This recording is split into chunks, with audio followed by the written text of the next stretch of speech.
On the 5th anniversary with Emily, I overheard her chatting with her childhood friend about me. "Oh, Edward's great, but he's not handsome. Kinda embarrassing to bring him out." Later, her handsome first love, Stephen, returned from abroad. She went on a late-night car race with him and got seriously injured while trying to save him. And I handed her the divorce papers, quietly, just like always, no fights, no arguments. When she stared at the papers, her look was a mix of sadness and mockery. "Edward, you really never loved me, did you?"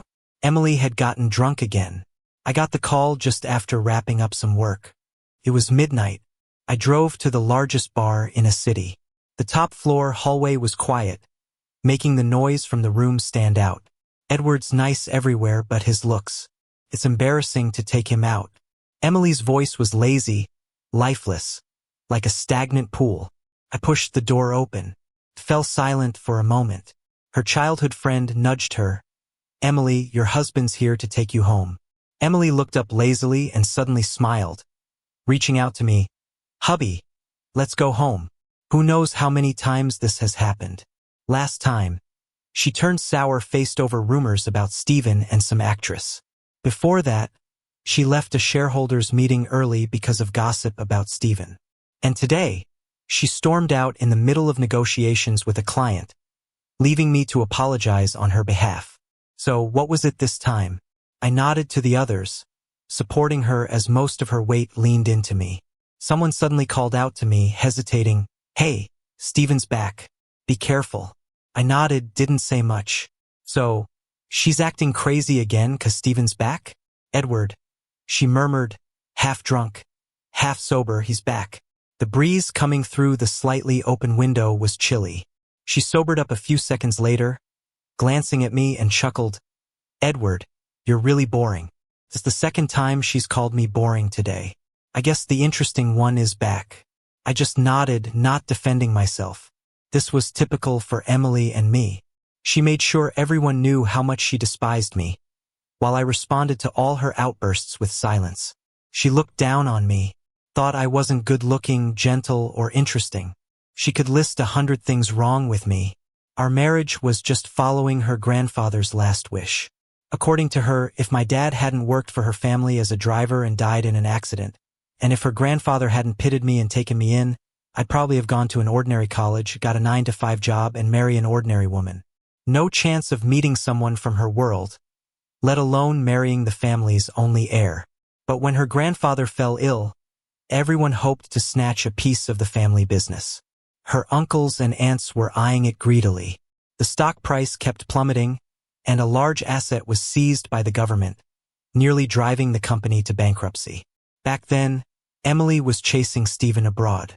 Her phone was off and no one could reach her, until I found her in a foreign apartment, drunk. I had the bodyguards tie her up.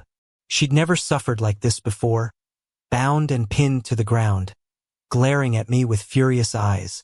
Her grandfather forced Stephen to break up with her, and when ill, his only wish was for me and Emily to marry.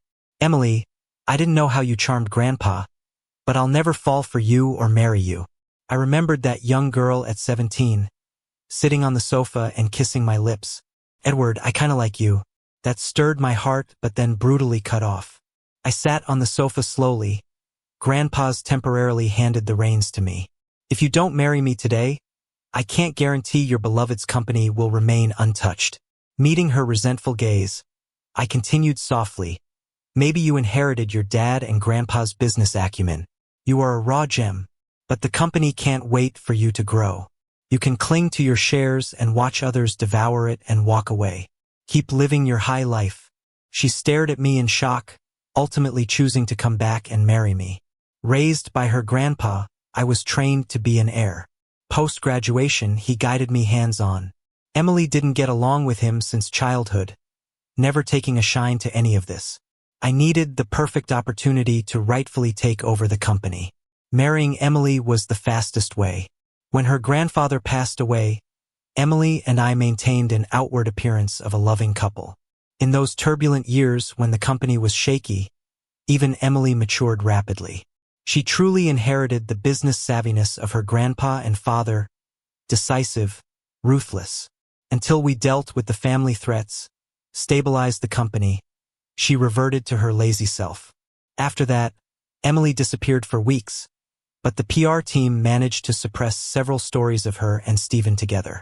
When my assistant placed another picture of Emily and Stephen dining together in front of me, I dialed her number, the sound on the other end noisy, mixed with wind and her soft laughter. "Hubby," she said, and tears suddenly threatened to fall. I looked up, fought back the tears. "Emily, the company's stable now. Grandpa's wish is fulfilled. Our marriage wasn't my choice either. If your guy's back, we can divorce." Back in the day, Emily and Stephen's romance was the talk of the town. If not for him being forced to leave, they might have married. Even now, I see another man stir her emotions. Her voice grew cold over the phone. "So, what are you trying to say?" As the wind on the phone grew louder, I felt a sudden unease. "Emily, where are you?" The call abruptly ended. A sharp pain twisted in my stomach. Bent over the desk, a cold sweat broke out. In the glass reflection, I saw my pale face. Seems like my stomach issues are acting up again. I closed my eyes. In that instant, sadness just pours in. Things that aren't really mine. I know I'll have to return one day. I'm hurting so much it's like my mind is foggy. Somehow, I start thinking about the first time I met Emily. She was 14, standing tall with a pretty face, her head buried in her hoodie. She had a sour look and didn't want to say a word to me. Turns out, she was only picking me up because her grandpa bribed her with allowance money. The trip was long, and I got carsick, puking all over the place until my stomach was empty.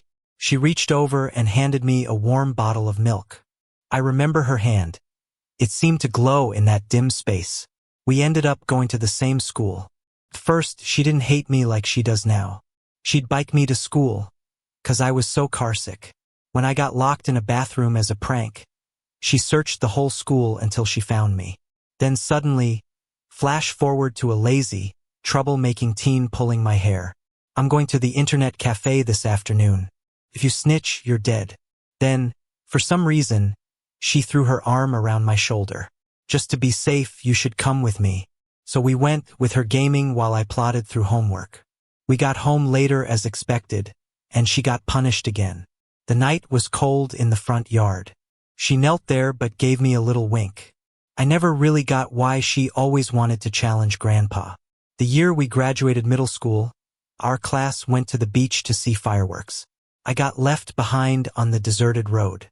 I walked along for who knows how long until Emily rode up on her bike, looking super worried. Her concern felt genuine. I've always remembered how worried she looked, the dirt on her clothes, her voice with a hint of panic. "Edward, you scared me to death." "Edward, are you scared?" I leaned against her thin back, my heart pounding. Another memory hit me. 17-year-old Emily sitting on the carpet. Pines outside the window covered in snow, the room's all cozy. She tilted her head up and kissed me. "Edward, I think I kinda like you." I stared at her long lashes, feeling like crying. That's how we stumbled into a relationship. After that, I tried harder. I learned the commercial stuff Emily hated from Grandpa, completing tasks he gave me, aiming to be his perfect grandkid.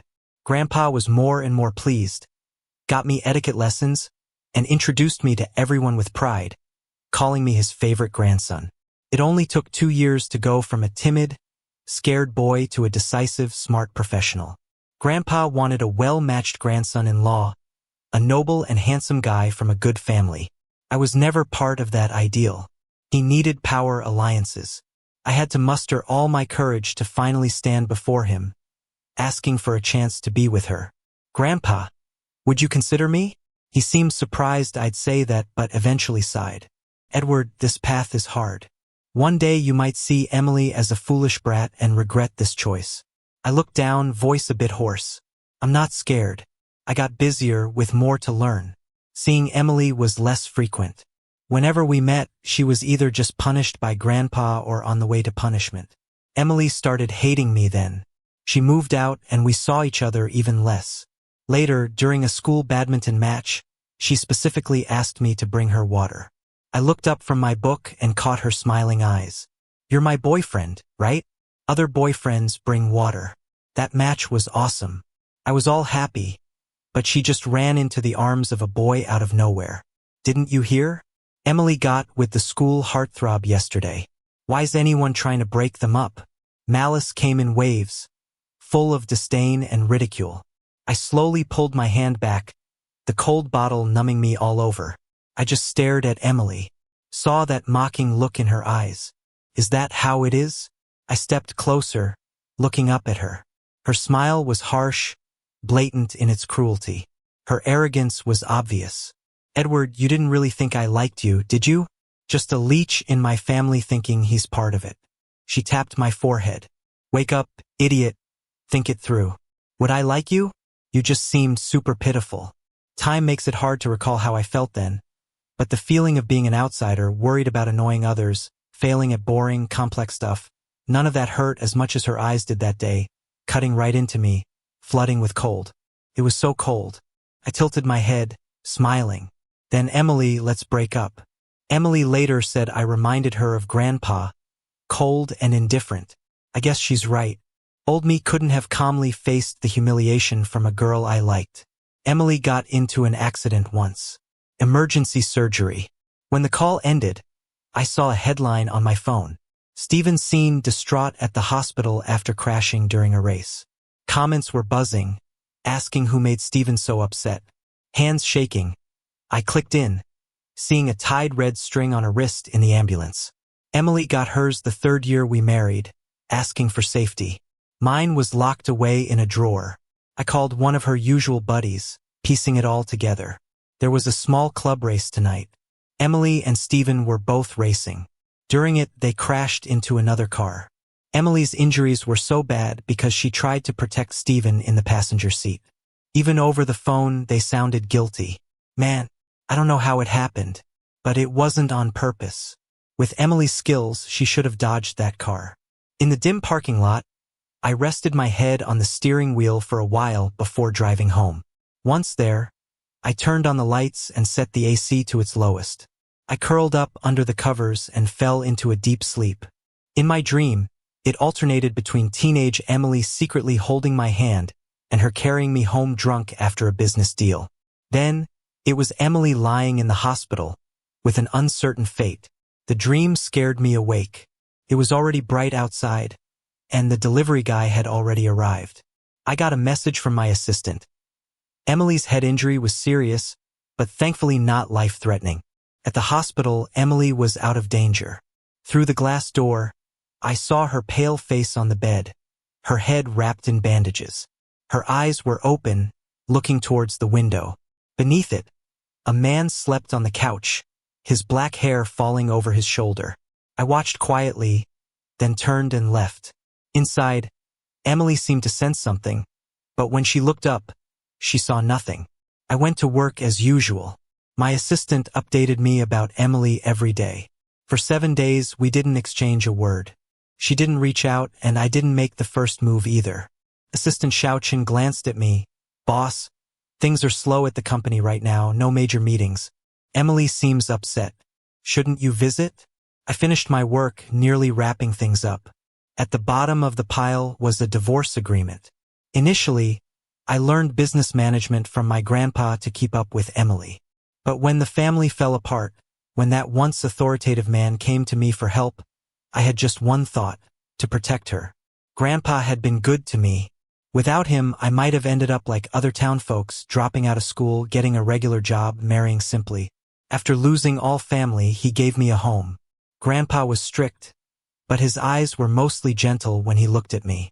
I gratefully accepted the warmth from someone not even blood-related and did everything to repay him. Emily and I faced many challenges in our early marriage. Sabotaged brakes, a collision with a truck, even an attacker in the mall. But those were our most heartfelt times. We trusted each other completely, inseparable day and night. Then I fell ill and was unconscious in the hospital. She climbed 1,000 steps to the temple to pray for me. She was so good that it made me think, perhaps mistakenly, she truly loved me. Then one day, drunk and speaking with resentment and sarcasm, she blurted, "Edward, you think I don't know you cozied up to Grandpa to marry me for money? You still think I like you?" I stared at her drunken eyes, pulling a weak smile. Good thing I almost believed she loved me again. When I got home that afternoon, Emily was back from the hospital, slowly sipping porridge. The afternoon sun hit her shoulder as she looked at me with glimmers in her eyes. "Edward, always the busy one," she said with a snide tone. Ignoring her, I put down my bag and went to change. She followed, still marked with injuries. "Edward," she called several times, my growing impatience evident. She seemed almost hurt. "7 days in the hospital and you never visited." "Doctors help more than visits," I replied, avoiding eye contact. She lowered her head, half smirked but said nothing, turning away. After I finished showering, I saw her leaning on the couch, flipping through some papers. When she saw me, that brief smile quickly faded. "You're divorcing me?" she said, finding it a joke. I dried my hair, eyes still, and sat across from her. "I've arranged the property division through a lawyer. Your grandpa left you stocks, those are yours. The house was a gift from you under my name. I took what I earned," I explained.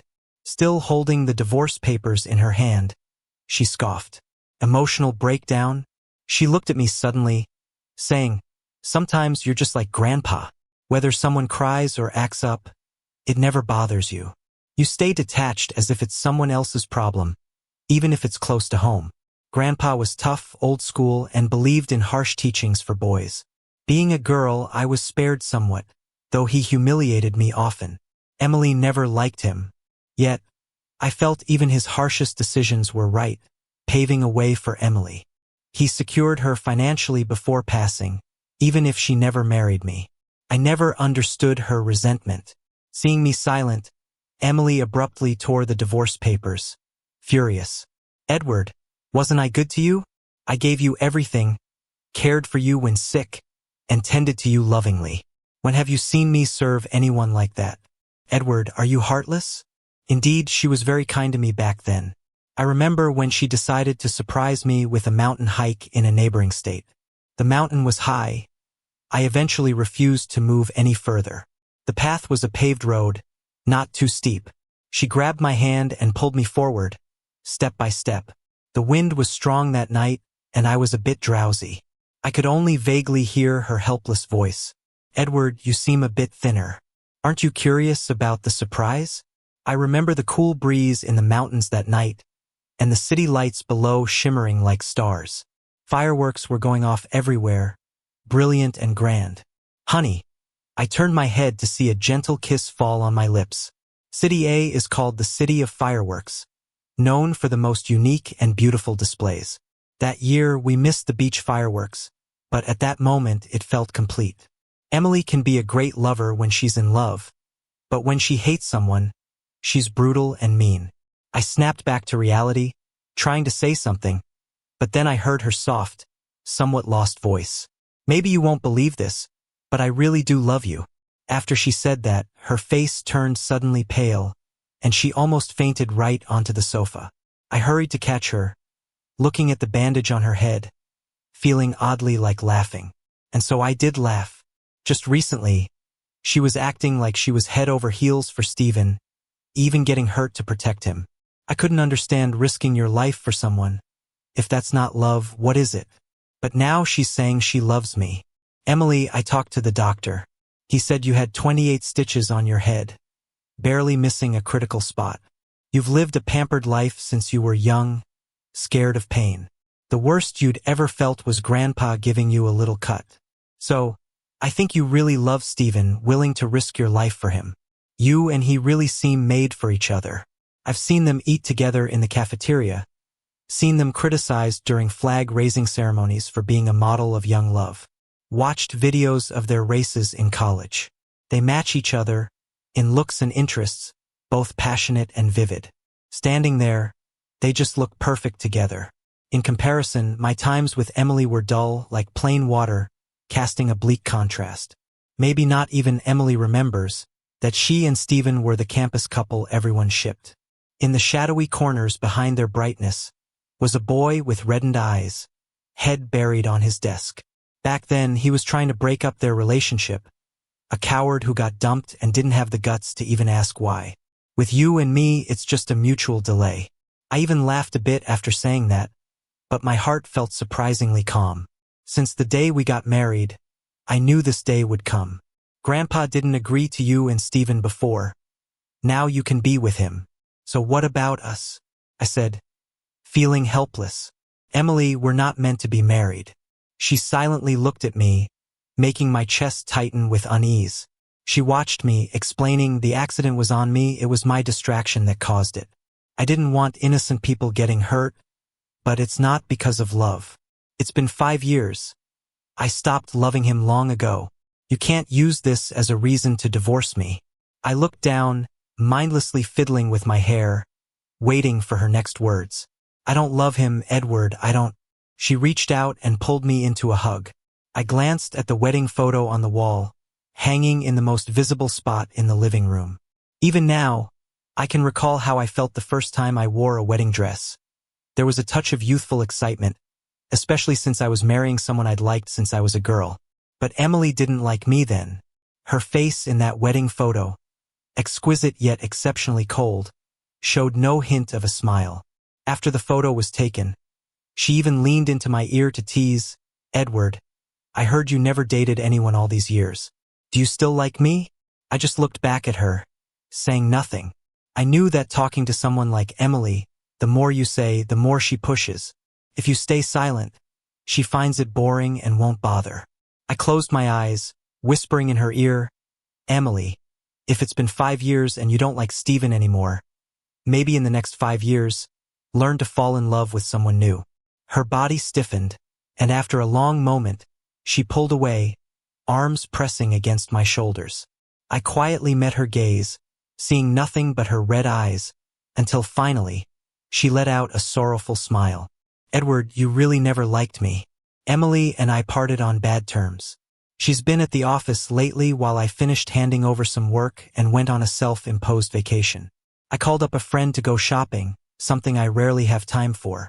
Ever since getting that top-notch education from Grandpa, I'd been on a strict schedule, either in class or on my way to the next lesson. After finally graduating early, I rushed to run the Edward family. I told Leo the first was going to divorce Emily. The handsome guy just smirked with a straw in his mouth. Good for you.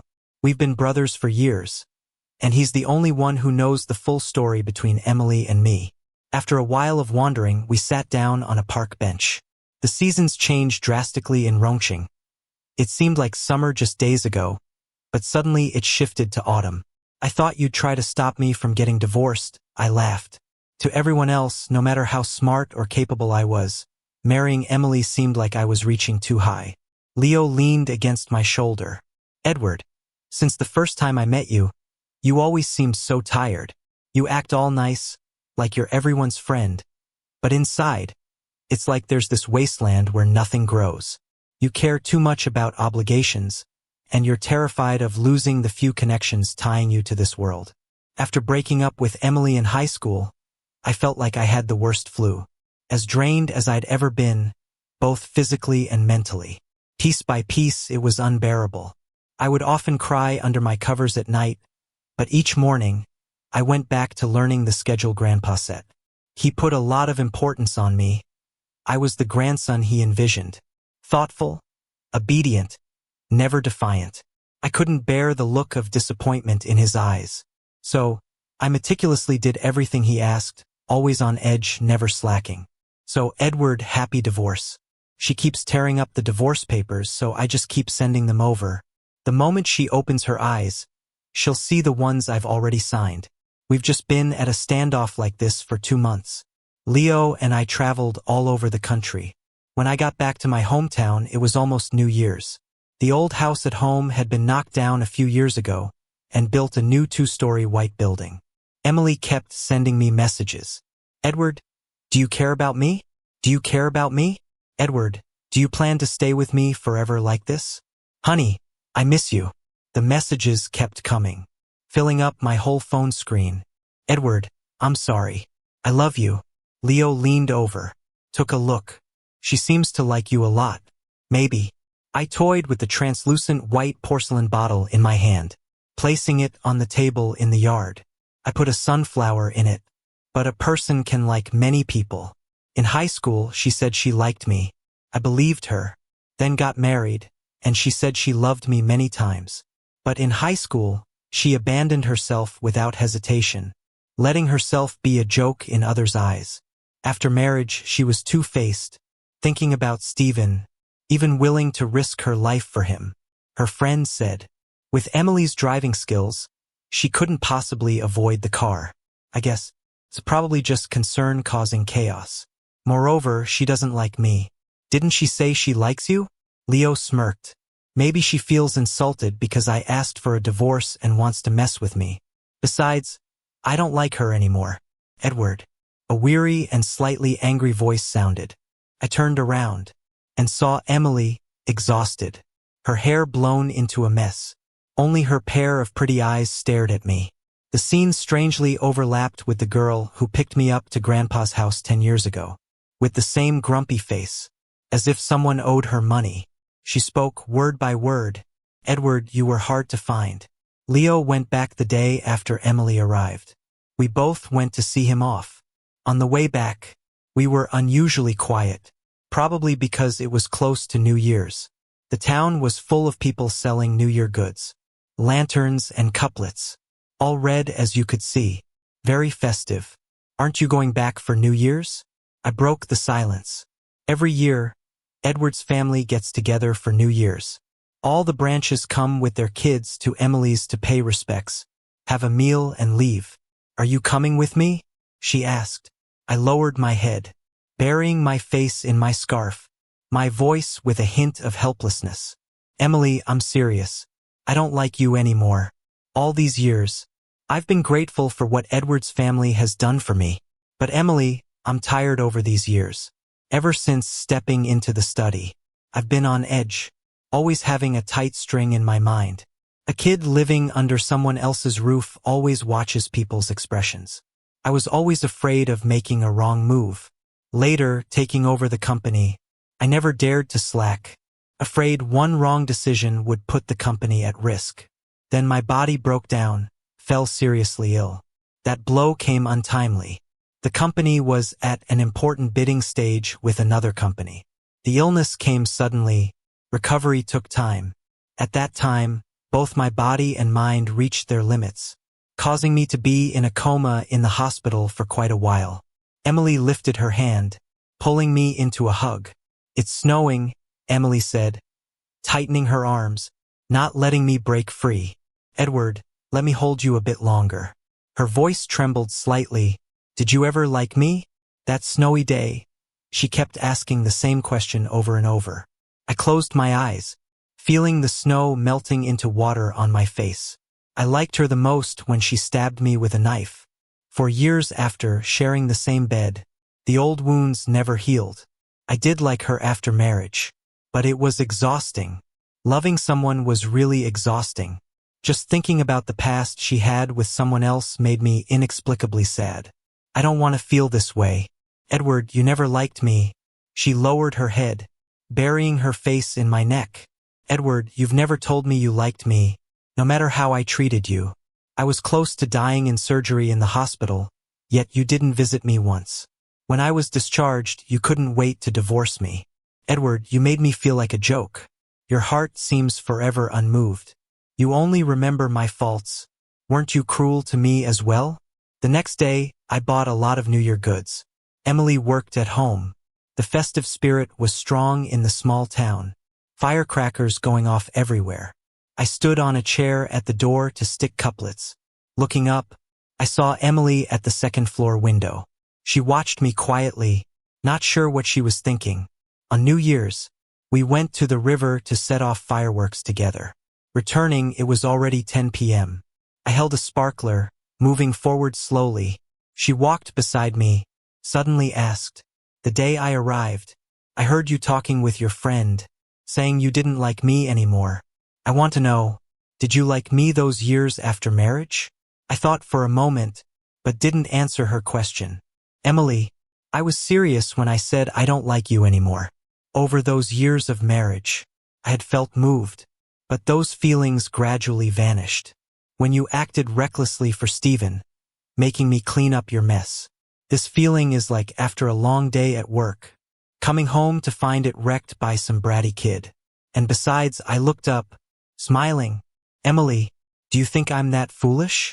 Whenever, wherever, whatever you've said or done before, if you wave and say you love me, do I just have to come over and accept it? Her face suddenly went pale, trying to explain. Edward, it's not like that. Not like that. You hurt me. Didn't you? I took a step back. The sparkler in my hand just burned out. The streetlights were bright, reflecting on the ground covered with snow. In high school, you said you liked me, then you cheated. Even then, you set me up to be humiliated in public, making others think I was the homewrecker. Because you were good-looking and wealthy, everyone thought I was the clingy one. I pursed my lips. Grandpa once said I might regret it in the future.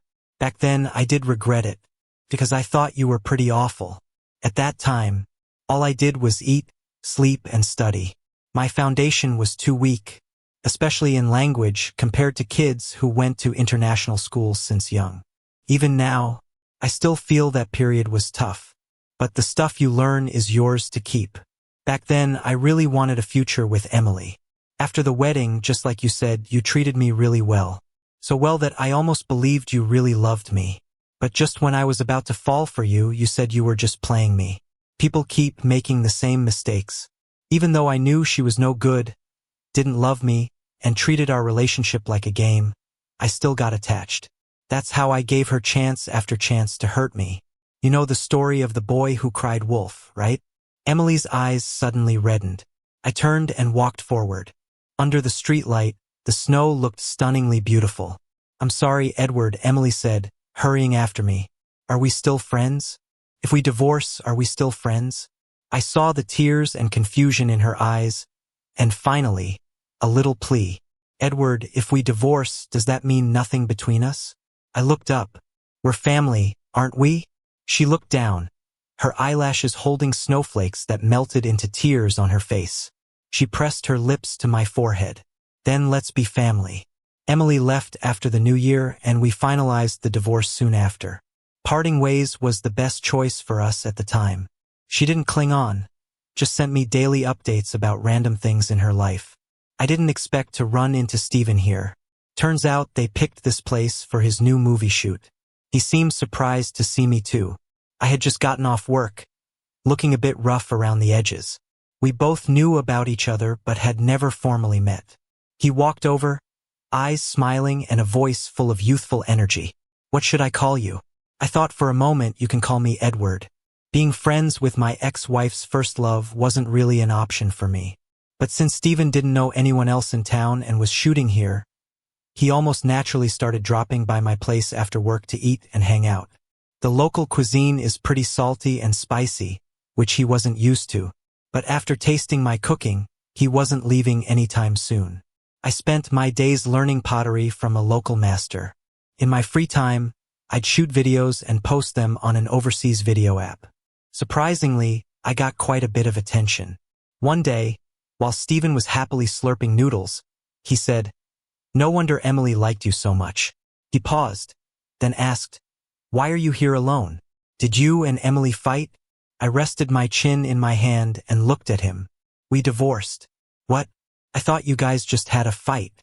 "I seriously thought Emily really liked you. When she got your call last time, she was so out of it she almost caused an accident. At the hospital, though she didn't say it, I felt like she was waiting for you. I thought about the call I made about our divorce when she had that car accident." I pursed my lips. Steven seemed a bit forlorn. "I've always kept up with your news. If it weren't for Emily, maybe we could have been friends." "Same here," I said, twirling my noodles, slightly absent-minded. I had kept up with Steven's news too, trying to figure out what kind of person he was. Steven and I exchanged a smile. In retrospect, the situation was kind of funny. Once his filming wrapped up, he left, and I returned to Cydia, launching a small startup with every cent I had. We developed a video app that, thanks to Steven's promotion, gained traction rapidly. He posted a 60-second video to kick things off. The app unexpectedly blew up, so I seized the opportunity and got a bunch of A-listers to join. I poured all my savings into the initial promotion. Emily even wired me a huge sum of money, her message succinctly saying, "I want dividends if it's profitable." As the app gained popularity, lots of early adopters became influencers. My tiny office blossomed into a thriving business. By the 5th anniversary, the company was stable. I hired a professional manager to take over and returned to the quaint town. I spent my days making pottery and occasionally posting videos. This too garnered quite a fan base. Because of Steven's movie, the town had become a booming tourist spot. Adding to its fame, my videos helped spotlight the place. The local government even asked if I wanted to help promote the town further. When I hit 5 million followers, Emily messaged, "Congrats." All these years, no matter what big things happened, she was always there for me. Whenever I had a significant moment, she'd be there quietly, close but not too close, respecting the right distance. I replied, "Thanks. And it's pretty great this way. We might have had some bad times, but it was never bitter enough to cut ties completely. And besides, I owed her grandfather a lot. It is what it is." Epilogue. During her stay in the little town, Emily started having frequent dreams about the past. She dreamt of a big, explosive argument at home. The house was wrecked, and her dad was on his knees before her grandpa, begging to chase true love. Emily's parents had an arranged marriage, and there was no love before or after Emily came along. Grandpa didn't approve. The divorce could get complicated, and Emily's mom was the finest daughter-in-law he could have chosen, just like he had groomed Edward. The scene was chaotic. Grandpa sat high above. Her mom stood tall by the window, silently gazing outside. Her dad was on the floor, stubborn and silent. In Grandpa's eyes, family legacy always outweighed personal feelings. "How much of that love you're talking about is just self-interest?" Grandpa sneered. "If you weren't my son, would this so-called true love still care for you? You want to talk about love now? Why did you marry in the first place? Why not rebel back then or even leave this family to seek this love on your own?" There was an absence of warmth in Grandpa's voice. "I won't let you go back on your choice. Not until I'm gone." In the end, the argument resolved nothing, and eventually they were forced apart from those they loved. Two people who absolutely couldn't stand each other got forced to stick together. They'd argue all day over silly little things. Grandpa sent them off to work in a branch office overseas. On the way there, their plane crashed unexpectedly. Both of them died, and there weren't even any remains left. They never even got a funeral. Emily remembers how she cried as she begged her grandpa. She knelt in the yard for what seemed like forever, just asking him to give them a proper cenotaph. She remembers the cold, indifferent look in his eyes. It was like her tears meant nothing to him. "Your mom and dad divorced even before leaving the country," Grandpa told her. "They made their choice. Since that day, they weren't part of the Emily family anymore." The old man bowed his head, saying, "Emily, it was their choice." That cold, heartless person in front of her. Emily's cries stopped abruptly. She shoved past him and ran off. "I hate you," she yelled. Later, Emily often wondered if things would have been different if Grandpa had just let them divorce when they wanted to. If he hadn't sent them overseas to force their relationship, maybe they wouldn't have died. Maybe she'd still have her mom and dad. She never saw any sadness in Grandpa's eyes, only anger at being defied. It felt almost comical to her. The life of his own son couldn't spark even a flicker of guilt or compassion. The pleas and cries of his own granddaughter couldn't even get her parents a decent posthumous memorial. Back then, all Emily wanted was one little cenotaph for her parents, but she couldn't even get that. Everything related to her mom and dad got packed up and tossed, leaving only a family photo of the three of them that Emily hid away. Emily resented him for it, resented his coldness and lack of empathy. Later on, Grandpa wanted her as his heir. He was strict, and his cane would always find her back when she least expected it. As she got older, she found some twisted satisfaction in defying him, especially when seeing the disappointment in his eyes. It thrilled her endlessly. She was a person, not some robot programmed to follow his path. Then one day, another person showed up in their home. It was the son of Edward's chauffeur. Edward had been attacked and the chauffeur saved him, getting seriously injured in the process. He didn't have any family but a middle schooler left behind. He pleaded with Edward to look after his son after he passed. The first time Emily met him, he had short hair with soft bangs and a delicate, almost porcelain-like look, with gentle, serene eyes. Grandpa told her to treat him well and not to bully him. It was the only time she didn't defy Grandpa. He was so cautious. Carsick all the time. He'd get sick from staying in a closed space for too long but chose to sit quietly in the corner of the car. So Emily used her bike to take him to school every day. He was scared of falling but never grabbed tightly, just a little pinch of her shirt. He had this quiet, composed demeanor and took bullying without complaint. Emily had scolded all his bullies and couldn't help but feel a pang for this lonely kid. She knew Edward cried quietly at night. His dad had just died, and now he was in an unfamiliar place, bullied with no one in his corner. She got mad at him for not standing up for himself and gave him a real earful, but he just looked up at her and smiled, as carefree as he could be. "It's all right," he said. "They didn't hit me. A few words can't hurt me." Eventually, Emily realized he held back to avoid getting a bad rep with Grandpa, so he endured what he could. Back then, Emily didn't realize that feeling sorry for someone is the first step to falling for them. Later, she found him kinda cute. The way he solved problems, the tomato noodles he made, how he ran, and how he smiled. Just him standing there lifted her spirits. But as time went on, Edward started to act more and more like Grandpa, keeping everything under wraps. Emily could no longer see through his eyes into his heart. One afternoon, Grandpa praised Edward, eyes full of approval. "Edward's smart, suits you well. Together, you'll be a strong team." Emily rarely heard Grandpa speak so highly of anyone, but the way he saw Edward was like assessing a valuable item ready to sell. Why Edward? Because he was kind, grateful, and a lonely boy who could be easily influenced by Grandpa, serving the family without fear of betrayal. Seeing Grandpa's satisfaction, Emily grinned. "You think I'll be like my parents and let you just do whatever?" Watching Edward take every direction from Grandpa, turning into the perfect potential head of the family, she felt a pang of betrayal. They were supposed to be together. Her admiration for him soured. She even thought she hated him at that point. So she ended their first relationship in the nastiest way she could think of. But Edward stayed unfazed, just watching her with those calm, gentle eyes. He didn't cry, didn't scream, as if her antics were of no significance, making her antics seem like clownery. "All right, Emily," he said, "let's break up." Emily watched him walk away and felt a bit cynical. Maybe Edward never really liked her. Maybe she was just a stepping stone for him to climb the family ladder.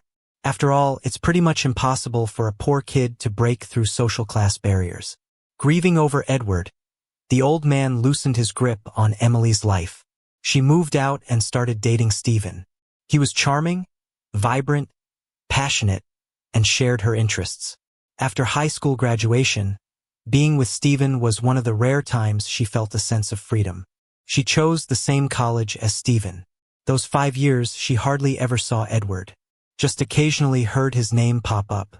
Heard he got scholarships, left for overseas studies, raked in awards here and abroad. A resume so impressive it was unbelievable. Holidays, they'd cross paths. Edward would just sit quietly on the side, listening to people talk, eyes never meeting hers. He had changed so much, learned to wear suits and ties. His short hair always perfectly styled. The old shyness long gone, replaced by poise. The only constant was those serene, gentle eyes. Later on, Grandpa forced her to marry Edward. He used Stephen's company as leverage to make him leave the country. It was the first time she realized it. She found it kind of funny. The same trick that worked on her parents was being used on her. The exact same scenario was happening to her. She chased Stephen abroad, but they broke up overseas. "I can't risk my family being suppressed just to be with you, Emily. We're not kids anymore. If love was enough, why's the divorce rate so high? Besides, you don't love me that much, do you? Who's sneaking around online checking out who's the top graduates?"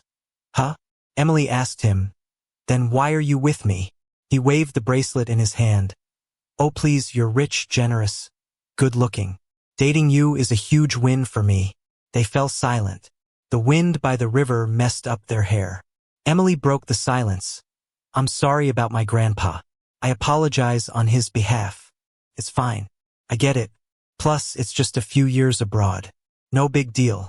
I've made a fool of myself overseas but haven't kissed anyone foreign yet. Emily couldn't help but chuckle a bit when she heard that.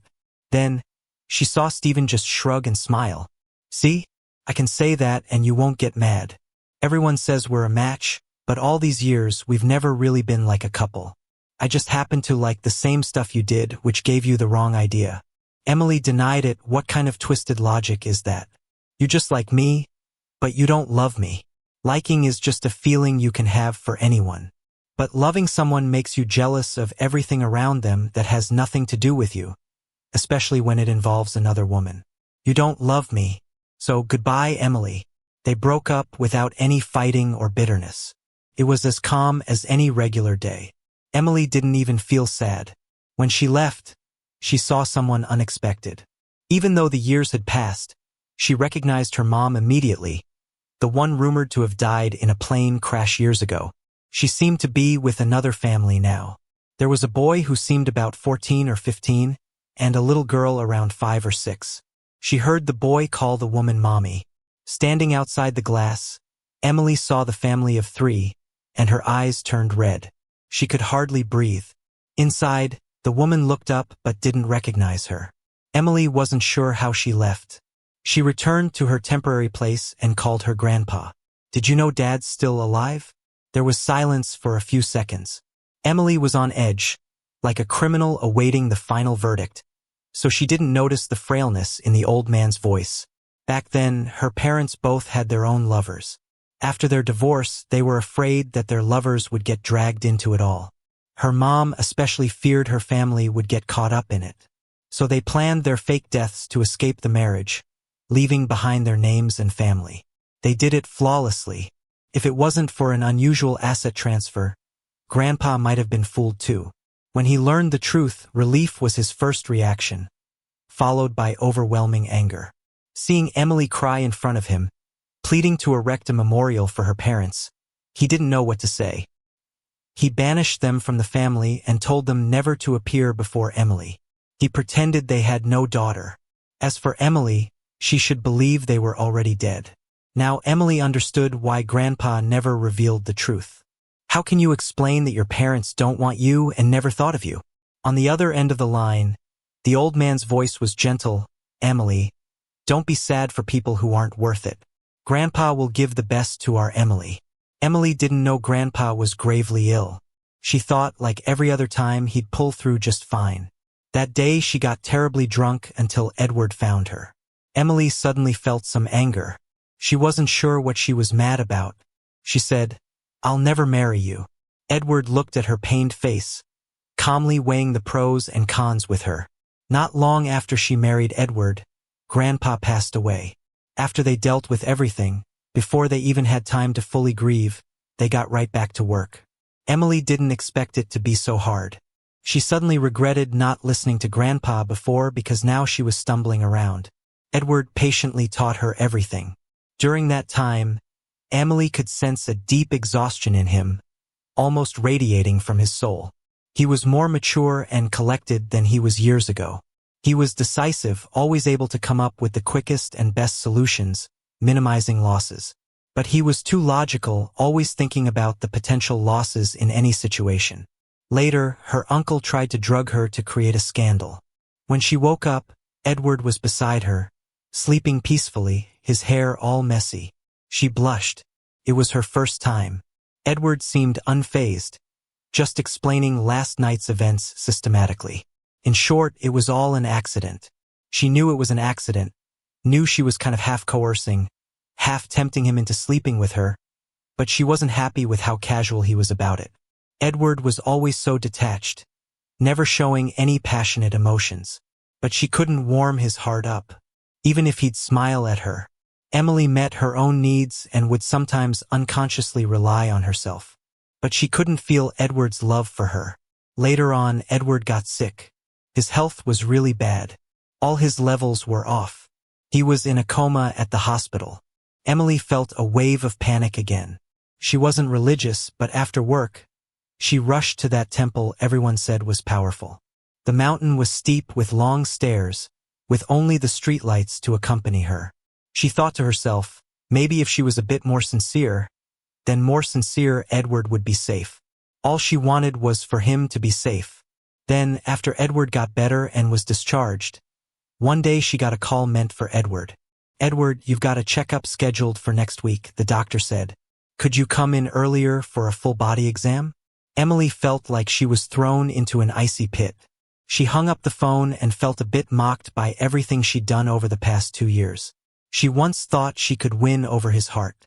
She thought maybe, just maybe, Edward liked her even a little bit. But he didn't like her enough to even tell her he was sick. Even if this incident hadn't happened, he wouldn't have told her. Edward wasn't interested in letting her know about it. It reminded her of her parents' pretense of death, a decision considering everything except her. Just because they didn't love her, because she didn't matter. So her feelings weren't important. Emily put down her phone. Edward came out of the bathroom, looking calm, his arms pale and slender, only wearing that watch he always had on. "Where's the safety charm I got for you?" Emily asked. "I put it away," Edward replied, lips pursed and eyes cast down softly.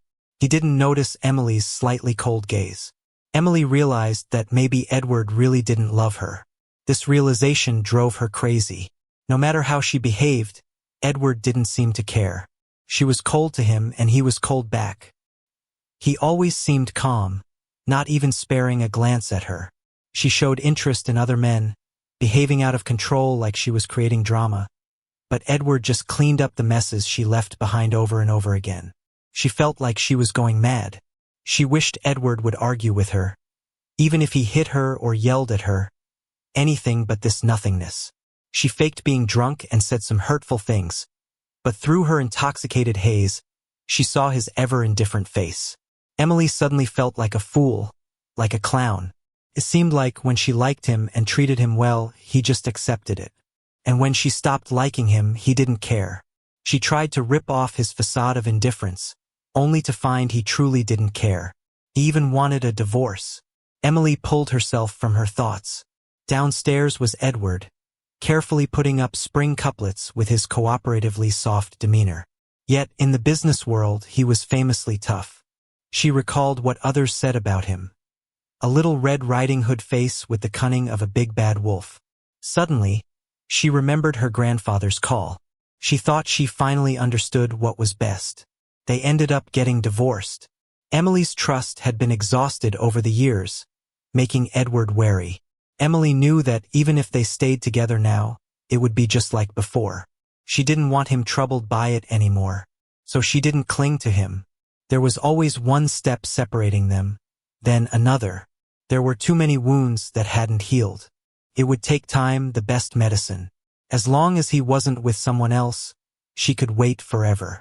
Emily thought this confidently. Outside the window, the city sparkled with lights. She lifted her phone, took a picture of the night scene, and sent it to Edward. Yeah, she kinda missed him.